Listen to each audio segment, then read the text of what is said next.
Yan, tikit, tikit, tikit. Parking pa more. Nahuli tayo, nahuli. Bawal pala doon pumarada. Yan. Shout out nga po pala sa mga taga Ordanita dyan na balak pupunta dito. Wag na po kayong magpa-parking sa gilid. Yan. Bawal po dito mag-parking sa side na to. Yan. Wala nakalagay dyan, mga pakat nila yan. Yan. Diyan ako nahuli. Pakat nila yan, pakat.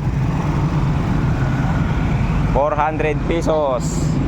Yan, huwag kayo magpa-parking dyan. Dito kayo pwede mag-parking. Yan. Dito huwag kayo dyan. Yung side na yan, bawal yan, bawal. Dito may nakalagay na no parking. Bawal. Yung iba wala.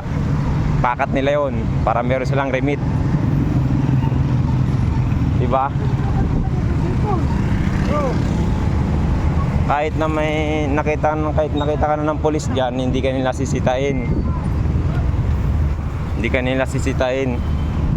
Aantayin ka nilang umalis, saka kanila titikitan. Discarding malupit para may remit. 400. Oh. May pulis dyan kayo na, hindi man sinabi na antay lang umalis kami. Alam niya sa mga pulis? Bago lang mga pulis yung mga yan? Ganoon talaga, hindi. Diskarte nila yan para may remit. Ayan ang motor natin, dyan naka-parking, dyan tayo natikitan. Hindi natin napansin tong no parking na may borado. Oh, ayan oh. Aral na sa atin yan, aral na sa atin. Tara na.